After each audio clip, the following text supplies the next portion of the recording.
Hey everybody, welcome to another episode of Just Open It, the YouTube series in which I open recently acquired toys. My name is Russ. Thank you very much for watching this video. I really appreciate it. If you're a fellow toy collector or a fan of pop culture in general, please subscribe to my channel, Karaoke Fanboy TV.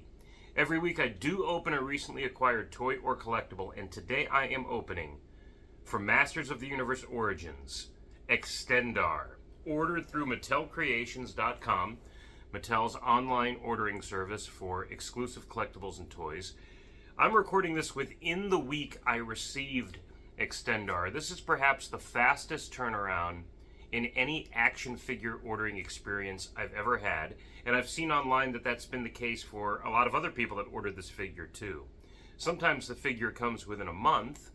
Grizzlor, I think, came like 6 months later or something.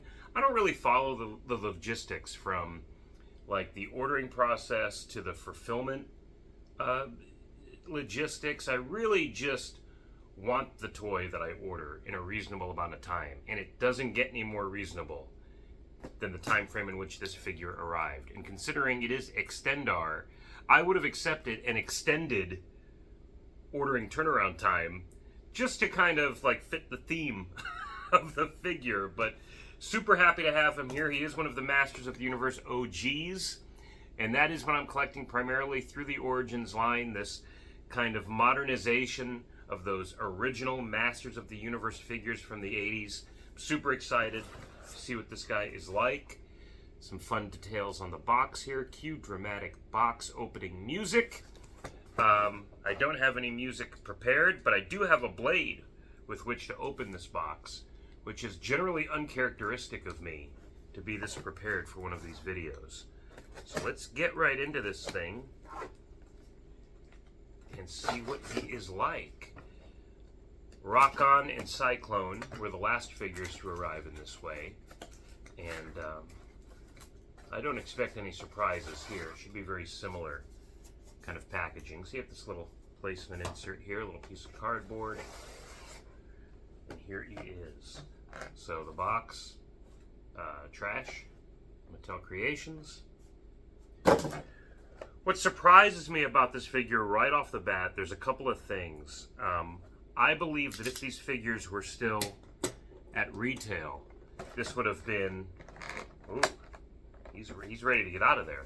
I believe if this figure was still at retail, he would have been one of those deluxe figures that came in some wider packaging, and there would have been some additional maybe extensions or things like that. But because they seem to be downsizing the distribution of this and making it collector exclusive, kind of like the Masters of the Universe Classics line was through Matty Collector, what, 10-15 years ago or something.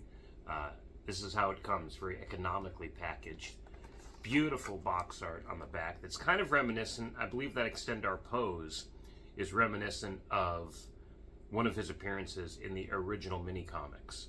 So that's neat to see. We have Hordak and Leech here in the foreground, Dragster and Grizzlor in the background. I have a vague recollection that Dragster and Extendar were kind of, I don't know if they were at one time compatriots or they went through the same kind of origin process, but then they kind of became arch nemesis. So it's cool to see him on the box there, and I hope that means we're going to get him soon, if only on the ordering service of Mattel Creations. So, that said, this back is eager to come off. It just slides right off, preserving the art. It's an unpunched card, new for 24, and you know, as much as I tout that these figures should be opened and the packaging should be discarded, because who wants just stacks of boxes in their place, or who's just hanging, you know, boxes on the wall, kind of recreating, I think, the action figure aisle. I want these figures out. I want them on display. When you have something like this that's so clean, it's hard to part with it. I think I kept the Rock-On back because it was such a cool image and such a stable piece. I'm debating it. We'll see what happens. Very cool. He does have his own mini comic, so I'm looking forward to reading that. Terror of the Technomancer. So I believe this might be his origin story. We see the Horde there, and he's kind of bursting forth from this kind of Captain America, the first Avenger style device, kind of full body transformation device. Okay, but let's get into the figure himself. And what I'm most interested in is the action feature. I see some additional extensions here. Pulling him out. Of course, he is bound by rubber straps at his feet. So I've got to free him of those. Every hero's first gauntlet here is getting out of the... We got this stuck to his hand here. Easily enough removed, but again, just such an annoyance. Especially since he's being shipped in this tight package. It's like, he's not going to rattle around in there. And even if he does, this figure's only coming to me. It's not on display at a store somewhere. So, if it comes a little wonky, I mean, I'll forgive that. But, oh, I almost forgot. We have these additional extensions here. So, what I don't see are instructions as to how his action features work. Usually on the back of a Masters of the Universe figure, there's some kind of graphic instruction there. So let's just see what happens with this guy right off the bat. I presume that his arms, do not go up. So that means I have to remove this stuff, which I loathe. But to this figure's credit, the pegs are way chunkier than your average removable hand. Or head, for that matter. So, that's refreshing. So these must be for his legs. Okay, so let's just look at Extendar normally first. Let's just see what he looks like in civilian mode, I guess, even though he's like perpetually armored. But, he was always kind of a beefy Masters figure. The original one, which I do still have on my shelf somewhere over there, was always just such an impressive figure. So here he is. Very cool. Standard points of articulation. And I really feel like, especially after opening some of the Turtles of Grayskull figures, that Mattel is going all in on these thicker builds. The figures are getting a little bulkier, a little denser, and I dig it. Arms can go wide. Legs. So here he is. Waist. Turns. Okay. Now let's get to some extending. First, his head should pop up. Oh. And it does. There he is. Now his waist. And it does. So it's super cool to see these features built into the figure versus a removable head. And this kind of piece here, like I know the Turtles of Grayskull Krang has kind of you insert that piece, I believe, here into the torso. It's nice that this is like this. Fun detail back here, that peace sign. The original Extendar had that too. If you know the history of that, was that something like that the original sculptors of this figure just kind of did for fun, or does it have a meaning of some kind?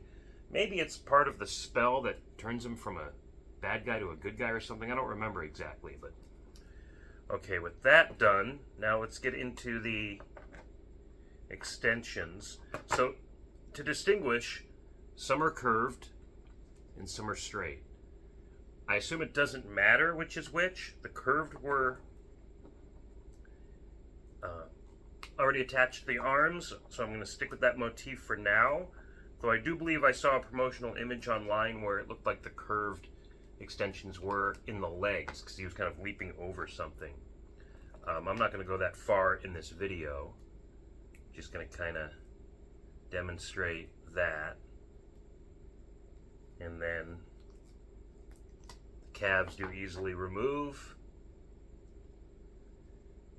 I like how easy all of this is.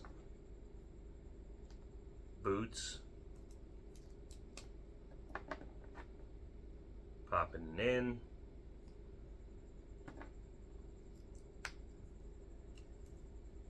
And here he is, fully extended. I should have grabbed a ruler to measure how much more height he achieves, but it is very impressive to behold here. And it's nice that he seems to easily stand when extended. So fun for display. He will tower over the other figures, as he should. A very unique role that he plays in Masters of the Universe in this way. You know, when I was a kid, I played this feature for strength, so that Mechaneck still had a purpose. His extending neck could look around corners, and he was more of a spy, whereas Extendar was, you know, as you could see from this kind of knight's armor motif that he has, a bit more of a brawler, a bruiser. He does come with a shield as well. Here's the shield, and I believe this is just like the original character's shield in that it also extends, and I believe the purpose of this is just to protect more of his body. You know, when he's one size, you only need this, but when you're bigger, you need this. So let me get this in his hand here real quick just to see how it looks. It's got the handle and the, what would you call that, like a cuff? So I'm going to spin that around. Very easy. Application into the hand, easy. Holding it firm, nothing loose there at all. He's not dropping it. This is a super cool figure that I wish I could say was worth the wait, but I didn't wait very long. So he was definitely worth the effort in ordering him. And I understand that he was available for quite some time. This wasn't a quick sellout. I think there were at least 4 or 5 hours where you could have still snagged one on the day to order him if you wanted to. I really hope that doesn't speak to the viability of this line. Again, I'm such a fan of it that I'd like it to last as long as possible, fulfilling all of the original characters from the Masters of the Universe line in the 80s, and then going into some supplemental, maybe new concepts, something like that. They're already going there with the Snake Men, but we still have some figures, Mattel. We still have some characters that have yet to come out. Dragster among them, Rio Blast I keep mentioning, Roton, Twistoid I think, Modulok.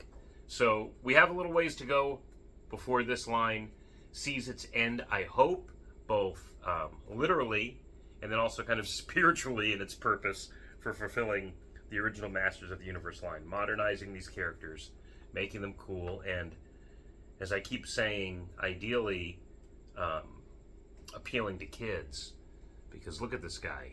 What kid wouldn't want to play with Extendar? Thank you very much for watching this video. I really appreciate it. Again, if you're a fan of toys, please follow me here and on Instagram at AmazingAZComics. I post a lot about the comics and toys that I love, and the comics and zines that I make. I'm a self-publishing cartoonist based in Phoenix, Arizona, and I'd really love if you follow me on Instagram as well. Again, that's at AmazingAZComics. Tune in next time when I grab another unopened toy from the pile here in my living room, and I say, you know what? Just open it. I'll catch you next time.